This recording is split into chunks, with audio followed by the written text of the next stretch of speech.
Creativity and community are absolutely vital in challenging times.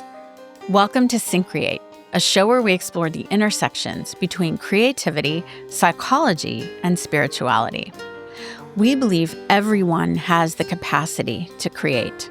Our goal is to demystify the process and expand the boundaries of what it means to be creative. We talk with visionaries and change makers and everyday creatives working in a wide range of fields and media, from the arts to science, technology, and business. We aim to illuminate the creative process from imagination to innovation and everything in between. I'm Melinda Rothaus, and I help individuals and organizations bring their dreams and visions to life. At Syncreate, we're here to support your creative endeavors. If you have an idea for a project or a new business venture and you're not quite sure how to get it off the ground, find us at syncreate.org. Our book, also called Syncreate, walks you through the stages of the creative process so you can take action on your goals. We also offer resources, creative process tools, and coaching, including a monthly creativity coaching group to help you bring your work to the world. So my guest today is Beth Sundstrom. She holds a Ph.D. in health communication and public relations from the University of Maryland at College Park, as well as a master's in health communication and women's health from Brown University, and a bachelor's degree in political science from Tulane University. She's a professor of health communication at the College of Charleston in South Carolina. She's also a Fulbright scholar and research grant recipient, and she's a leading expert on health communication and reproductive health. She conducts applied research that informs the development of community-based public health interventions and nationally recognized communication campaigns.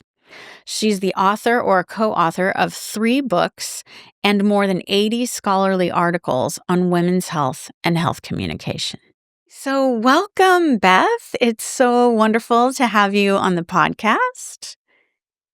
Thank you so much for having me. It's wonderful to be here. Yeah, so I want to kind of let folks know a little bit about how we know each other. And I was just trying to figure out, how long actually have we known each other? I think it's about 20 years now. It is 20 years. We have our 20th college reunion this fall. So there you go. Wow, that is amazing. So we met in New Orleans at Tulane University, where I was adjunct faculty in the English department, and I also taught religious studies. And you took a couple of classes with me there as an undergraduate, and then went on to continue your studies and accomplish a number of amazing things.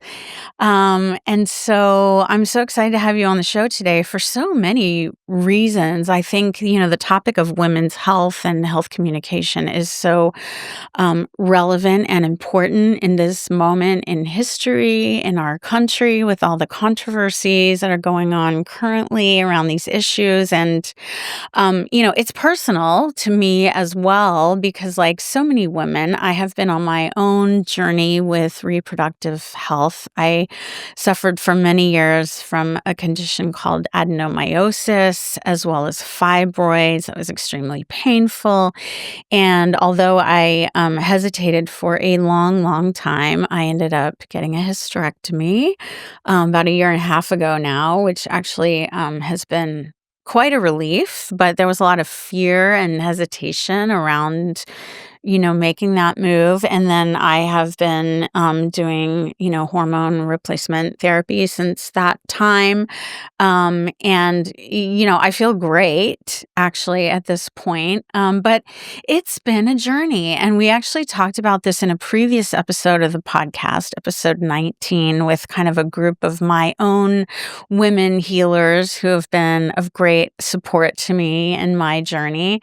But I know so many women who struggle with all kinds of reproductive health issues, and as they're approaching, in midlife, kind of perimenopause, menopause, contemplating hormone replacement therapy. And it's really, really hard to find good information.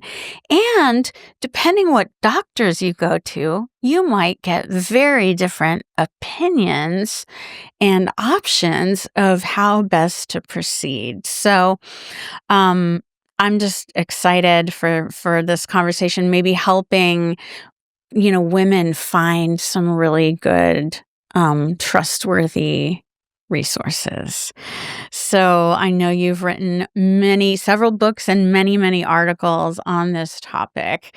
And I guess I'm curious, for just your kind of average woman who's dealing with, this goes on throughout the life cycle, right? From like teenage years all the way through end of life.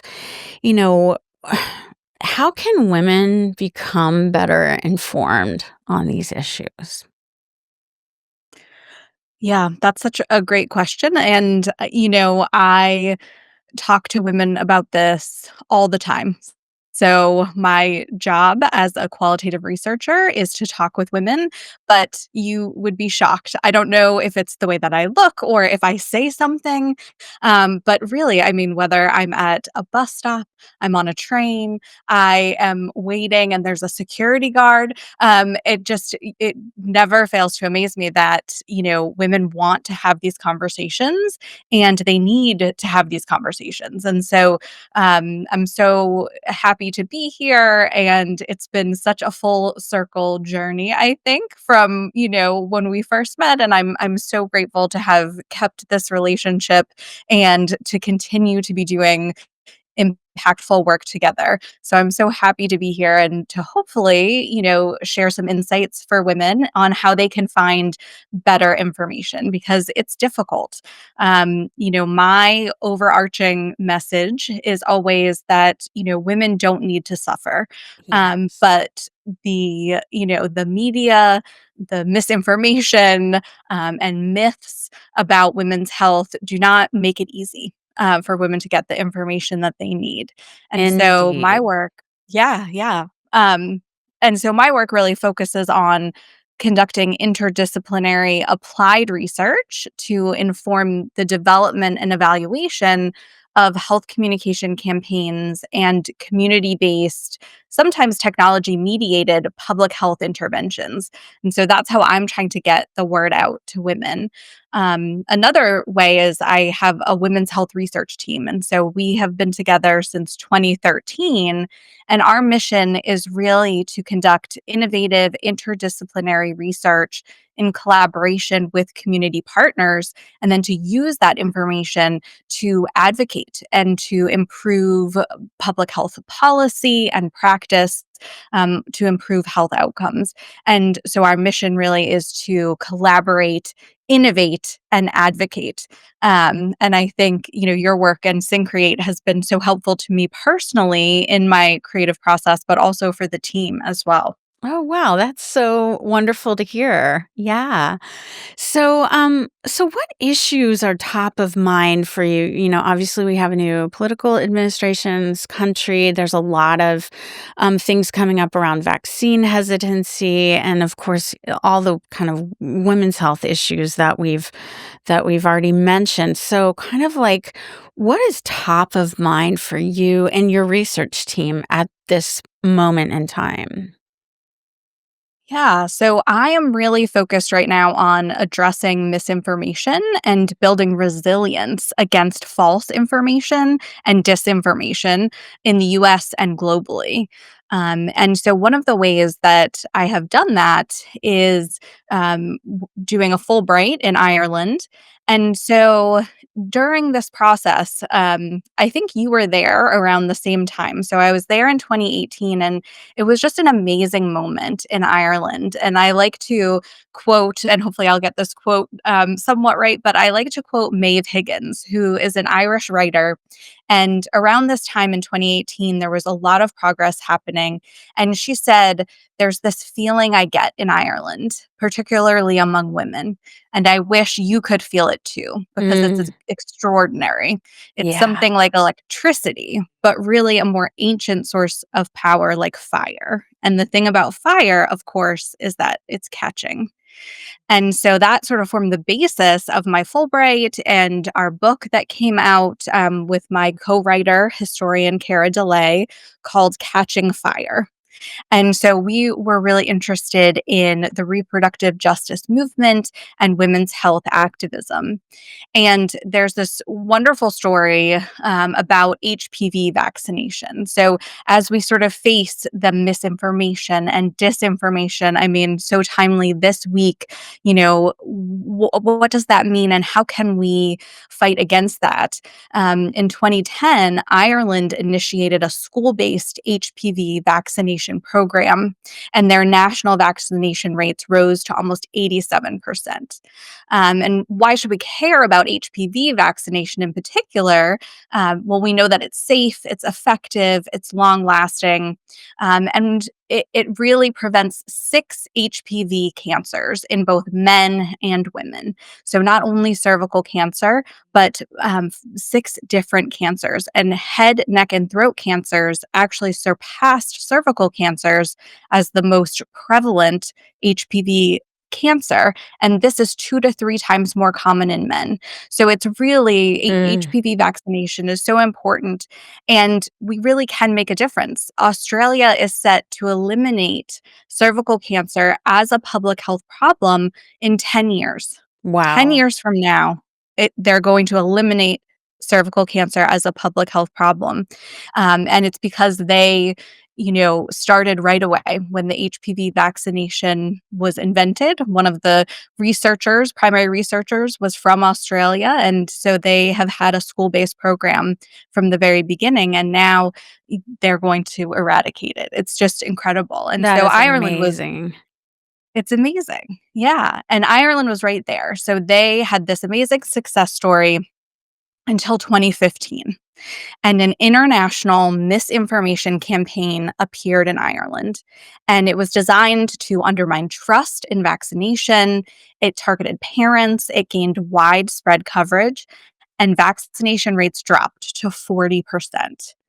And so this, is sort of a moment that we see in the United States as well. We're sort of in the midst of this misinformation campaign. And so what they did in Ireland was they created the HPV Vaccination Alliance, and they brought together organizations and health departments and public health leaders. And this coalition really countered HPV vaccine hesitancy through a communication campaign that focused on truth telling and storytelling. And today, HPV vaccination rates in Ireland are back up to 80%. Wow, that's incredible. So this brings up a lot of questions, I think. So important because I mean, this story that you're telling has to do specifically with the HPV vaccine, but we see this playing out again and again with all different types of vaccines. And of course, we know there is good science around it, and we know also that there is a lot of hesitation and mistrust and suspicion. And what is that based in, and how do you and your team go about addressing that? I mean, certainly, it comes from somewhere, and how best to like have that conversation. Yeah, it's such a good question. And I think it goes back to our mission of collaboration. So that's what the Mhm. coalition building is saying, is that we need everyone at the table. And when I was doing my Fulbright, I think one of the main things that I learned about addressing this anti science, this anti vaccine moment that we're in today, is about restoring confidence in vaccination. And that starts with compassion. And Yes. so I think, when you're thinking about how do I have these conversations, focusing on compassion and shared values has really been integral to my own work, especially here in the United States as well, as we've worked to really build resilience against that misleading and false information through collaboration. And then that collaboration often leads to innovation through interdisciplinary research. Just to give an example, in South Carolina and Tennessee, for example, we focused on what all parents have in common. We want to protect our children. Mhm. And so we launched a culture-centered, statewide social media campaign in both states, and we really fostered message co-creation to address misinformation online. So we really elevated parents and we listened to our target audience. And so we were better able to understand their drivers of trust in health Mhm. information. Mhm. And sort of by leveraging this peer to peer dialogue, we were able to create technology based interventions to train students and parents as vaccine champions. Mhm.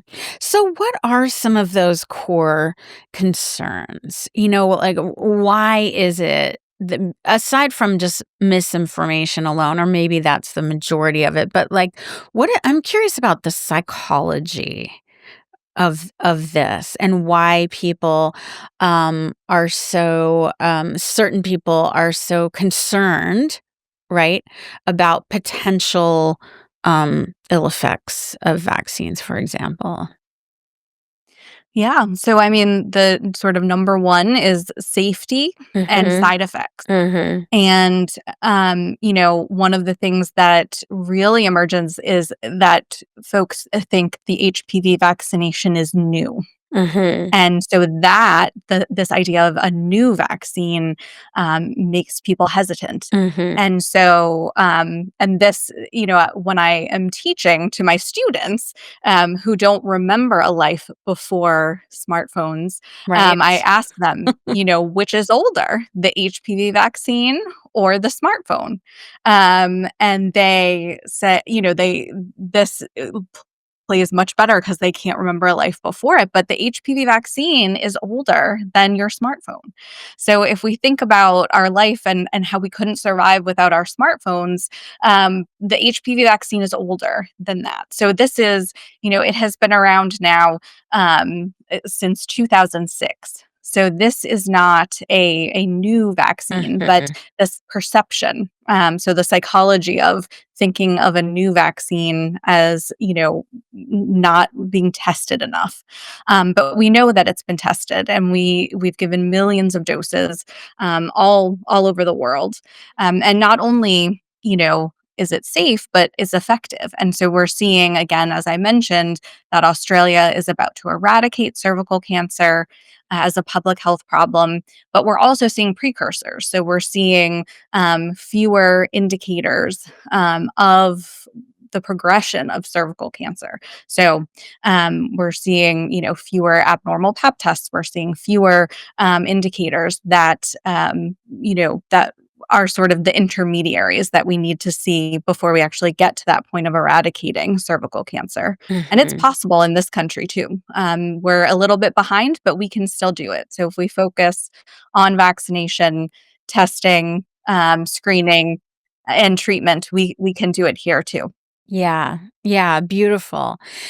And I wanna really kinda, look at this wider question of women's health and, kind of like access to, accurate information for women across the lifespan, because as I mentioned earlier, I know so many women, I'm sure you do too, who are dealing with various, women's and reproductive related health, um, concerns. And like you said, like, women don't need to suffer, but so many women are suffering and having a really difficult time accessing information. So I'm curious, like, what advice would you give to a woman at various stages of their life on how to find the most accurate and useful information?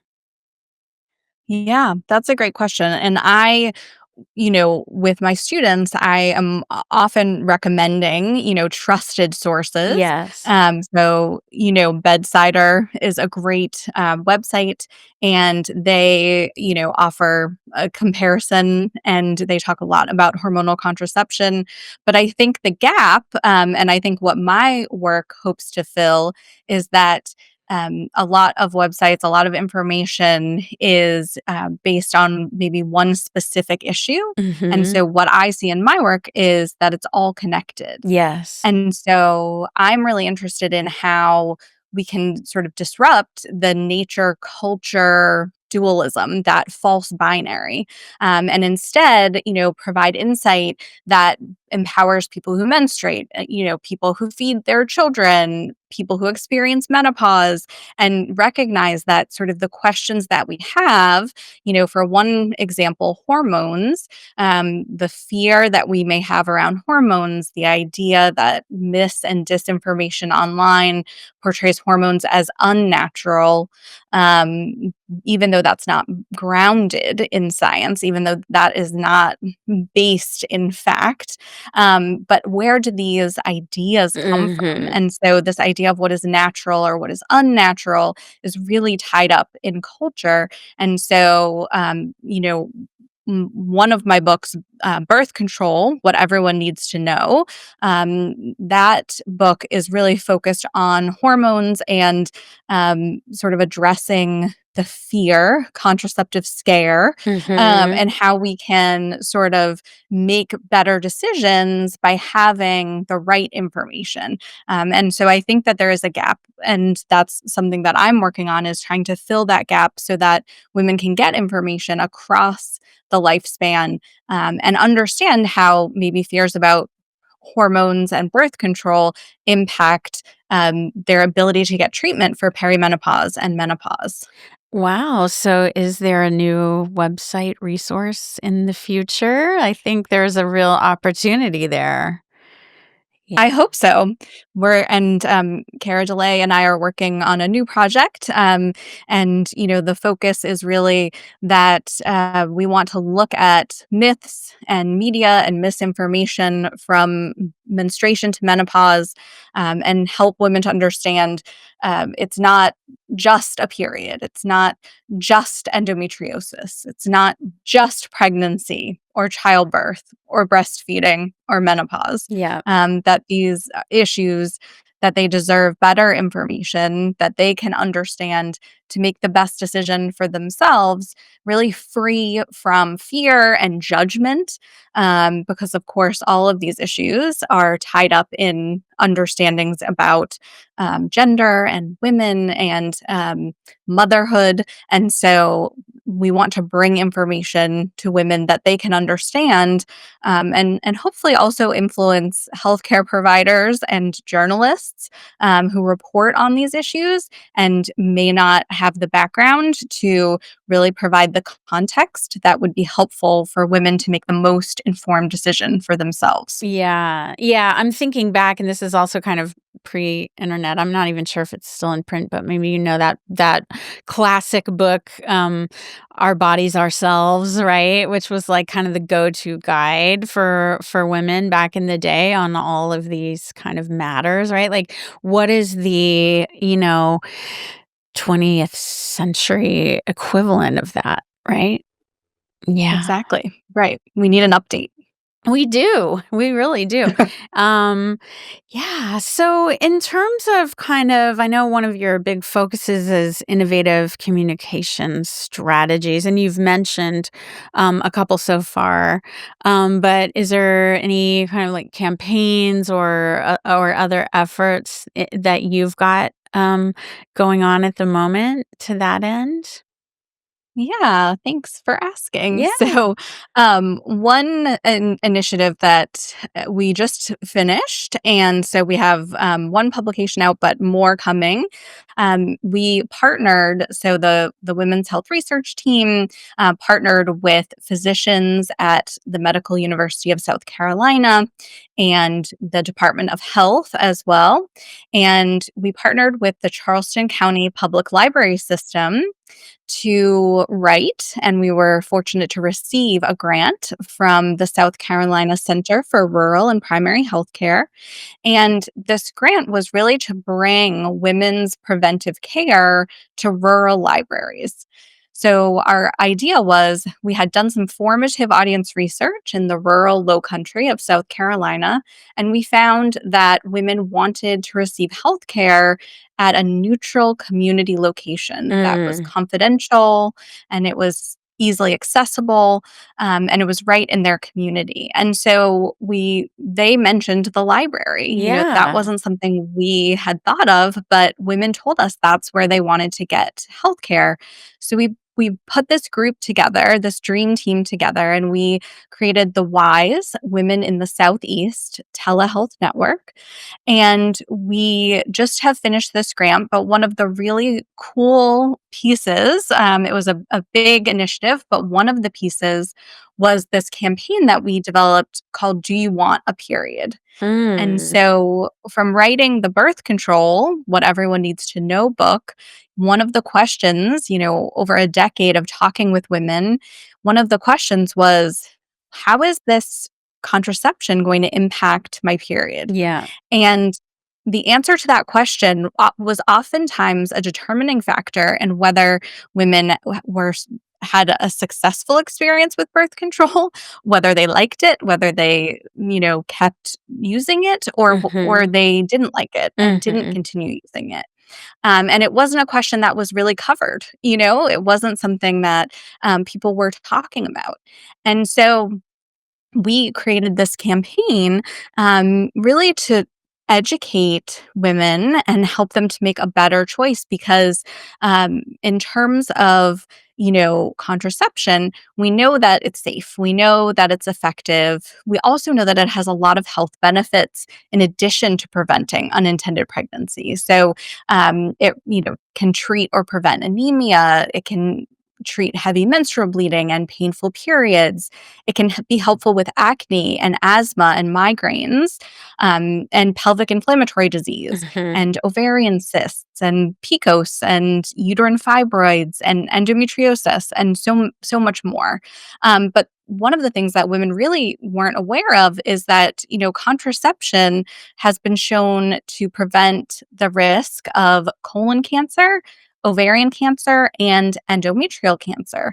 And so we were able to, talk with women about the benefits of birth control in this context of do you want a period? Mhm. And so, one of the things that women didn't realize is that, the traditional birth control pill, for example, is based on 21 days of active pills and 7 days of placebo pills. Right. And so they can have a withdrawal bleeding, but that's not a real period. That's Mm. not a menstrual cycle. Mhm. And there's actually no need for it. Right. So the creators of the pill did this,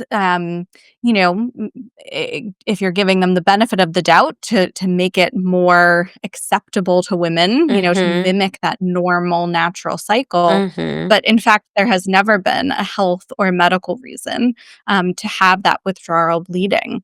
And actually, in 2019, in the United Kingdom, their group that really makes recommendations, their Faculty of Sexual and Reproductive Health Care, said that all women should be told that the withdrawal bleed has no benefit Mm. and that they can choose. To have, a different tailored regimen where they don't need to bleed. And so, women say, well, I like to get, that withdrawal bleed because it tells me that I'm not pregnant. And, Right. it can be an indicator that you're not pregnant. But I also, I ask my students, that's also where the show I didn't know I was pregnant comes Right. from. Right. So Exactly. so the withdrawal bleed does not prove that you're not pregnant. So, Mhm. and there's a lot of misinformation online right now. A lot of women have concerns about, well, shouldn't I be menstruating? Shouldn't I be getting a period? Mhm. And from an evolutionary or anthropological perspective, so Dr. Beverly Strassman, she was one of the first anthropologists to find this. She said that before the demographic transition, so in a pre-industrial society, women only menstruated about 100 times in their life. And today, the average Interesting. American woman might menstruate 350 to 400 times. And why is that? Is it because of just improved healthcare, longer lifespans? Like, what all goes into that? So again, I'm not an anthropologist, but the idea is that women in these hunter gatherer societies, which we've been in for 95% of our Mhm. evolution, Mhm. they but because of their diet, because of their nutrition, they wouldn't start menstruating until much later. I've Mm. seen estimates from 17 to 20. Wow. And then they would have a cycle of pregnancies followed Mhm. by lactational amenorrhea from Mhm. extended breastfeeding. And again, given their specific diet and exercise, that lactational amenorrhea was very effective. I wouldn't recommend it today Mhm. as foolproof birth control. So I Right. just want to make sure. Right. Um, we shouldn't rely on that in a modern Mhm. world, but in the Mhm. pre-industrial world, it really limited their menstrual cycles. And so, Mhm. and also, um, you know, they wouldn't, eh, they would have lots of cycles of pregnancy and then lactational amenorrhea, as Uh-huh. well as a shortened period because they weren't starting their period for many more years. I mean, I think Yeah. the average in the U.S. now is just under 12. Yes. So that's a huge gap as well. Mhm. Wow, that's fascinating. I didn't know that. So much information out there that we need more access to. And Yeah. so that campaign that you mentioned in the libraries with the kind of telehealth, that sounds amazing. And I just want to note, like, you are in Charleston, South Carolina, a state in the South that is quite conservative generally, and yet you were able to effectively build this campaign. I'm curious if there are any plans or efforts to expand that across the country. Yes, so we tested it and evaluated it both in with women in these rural libraries, and that was one of the questions that we had. Would librarians want Yeah. to talk with women Yeah. about this? And so we actually had a community health worker that we were able to hire to be at the library, and we found that yes, this was a conversation that really people were really wanting to have. So there was quite a need there. And we really feel like there is a potential here to take this to really change the dialogue about menstruation and to empower women to better understand their reproductive health and their contraceptive choices. And so we then tested it among college students, and they also thought that this has potential, especially sort of addressing the disinformation, Yeah. dispelling safety concerns. That was what they really wanted to know. And so then we worked with a computer science professor, Dr. Sarah Showman, and her students actually created a game Hmm. so that we could make this a gaming experience Yeah. and really even spread it further. So there's a lot in the works that we would love to spread this further, and of course we're always interested in partnerships. So if anyone is interested in working together, we would love to share with them. But I think again, it comes back to what I said at the beginning, where I think we are just in this difficult moment. It's anti-science, anti-vaccine, anti-contraception, and I think it's in large part based on a misunderstanding of what is natural or what Mhm. is unnatural. Mhm. But we have found that you can shift social norms by really focusing on compassion and, really emphasizing our shared values. And I think storytelling and Mhm. reframing the narrative is the most effective way to do that. And we've done that through technology, by finding the right messengers, and ultimately just use sort of that communication best practice ecosystem of the getting the right person, the right message at the right time. Yeah, and I love that. I just wanna reflect back to, how truly creative and innovative this work that you're doing is. I feel like you're really on the leading edge of this, and not by creating further division, but actually by reaching out and connecting with people and addressing their concerns. Things feel so divisive right now, and I think, the answer is not for everybody to just go into their separate camps and, dig in their heels, but like we've got to have these conversations. We've got to communicate. We've got to figure out like what are the concerns and how can we best address them. So I love that you mentioned that you and your team are kind of using the Syncreate process in your work. And I'm curious, kind of as a way of bringing things toward a close, like how do you, I see your work as being incredibly creative and innovative, but how do you experience that? Yeah, I think, for me, it's that process Mhm. of collaborate, innovate, advocate. Mhm. And to me, I sort of see it as a circle. Mhm. So again, I feel like I pull a lot from your teaching and your work. But because in a typical research project, you would start with that collaboration. You would start Mhm. with, we have a team that's interdisciplinary. We have researchers from disciplines all across campus, whether that's communication or public health or history, English, biology, just that you can learn so much by moving outside of those silos that we're often Yes. in and having interdisciplinary research.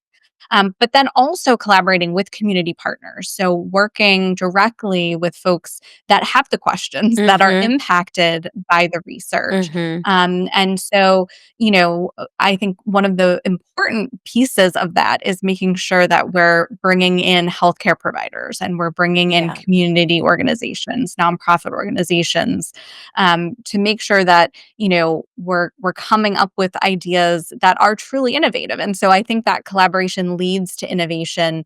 And listening to the target audience, I find, is often sort of the most important piece of that creativity is, you Certainly. know, leaning on them and then advocating. And Mhm. so I like to tell this story because the WISE Telehealth Network, if we hadn't had that advocacy piece, would never have come to be because the South Carolina legislature wanted to exclude contraception from telehealth in the first telehealth bill in the state in 2016.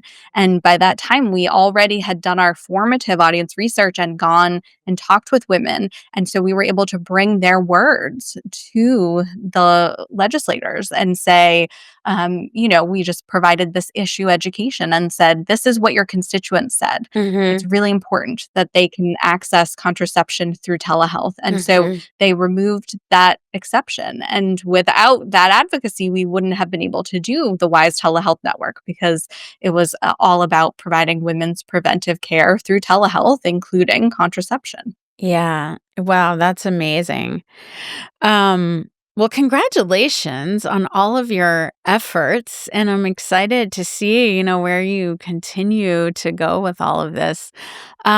I usually like to end each episode with some kind of what I call a creativity pro tip, which is something, really tangible that people can kind of, go out and explore on their own. And so I'm curious, either related to kind of this issue of women's health more broadly, or about kind of, the creative process in research and coalition building and community building. Like, what would be your pro tip? That is such a good question. I was wondering if you were gonna ask me because I listen to your podcast Yeah, sometimes. yeah, So, yeah. um, yeah, I mean, I think really actually my pro tip, I'll actually start in graduate school. One of my friends in graduate school actually made this poster for me. It says "just right," Yes. because apparently that was my advice in graduate school to all of my friends. We were all in graduate school together, and it's such a hard time, and so my advice was just right. You have to just get something on the paper. Yeah. And of course, you were my writing professor in college, so I had learned so much from you already by then. But that was my mantra was, not to let perfect be the enemy of the good, Yes. just right, get it down on paper. And so I think, my creativity pro tip is that, don't be afraid to fail. Yes. Try and put it down on paper. And, on the team, we really try to create a culture of failure. And so I share with my students when my articles are rejected and how many Mhm. times they're rejected. And, Mhm. that failure, even though most of the time we only see the book, we see the finished article. We don't Right. see how many times it got rejected. And Exactly. so really building a culture that embraces and celebrates failure is something I do with the team. And I also do it with my kids. I ask Yeah. them, what did you do today and you failed? And I ask them to that because I want them to know that failure is not just okay. It's not just something that happens to everyone, but actually it's a good thing. And to be comfortable with that failure, I think to me is one of the most crucial steps in the creative process. Absolutely. And kind of just another way of saying that, like a reframe according to kind of like growth mindset, Carol Dweck's work, it's that, failure is actually opportunity. It means you were willing to take a risk. And we know from creativity studies that you have to be willing to take risks in order to innovate. And, anytime we fail, quote unquote, there's a learning opportunity. We can learn from that and go, okay, how do I want to do things going forward? So I love that. Thank you so much. And I know you mentioned earlier in the episode some resources, but if people want to learn more about some of these issues of women's health, vaccines, so on, any other recommended resources that you might point people toward? Yeah, I mean, for HPV vaccination that we've talked a lot about, I would recommend St. Jude's HPV prevention program. Mm-hmm. And, for contraception, I mentioned bedsider.org. Yeah. And I think those are sort of my top two for those two issues. Okay, perfect. And then if people want to find out more about you and your work and your team, what's the best way for them to find you and maybe connect? Sure. So I am a professor at the College of Charleston in Charleston, South Carolina. And so my faculty bio page has all of my information. And yes, anyone should definitely feel free to reach out anytime. Okay, perfect. Well, thank you so much, Beth. It's been such a pleasure. And I look forward to some of our future collaborations, which maybe we'll get to talk about in another episode down the line. Me too. Thank you so much. Find and connect with us on YouTube and social media under Syncreate. If you enjoy the show, please subscribe and leave us a review. You're also welcome to reach out to us directly at info@syncreate.org. We'd love to hear your feedback on the show. We're recording today at Record ATX Studios in Austin with Beth joining us from Charleston, South Carolina. The podcast is produced in collaboration with Mike Osborne at 14th Street Studios. Thanks so much for being with us, and see you next time.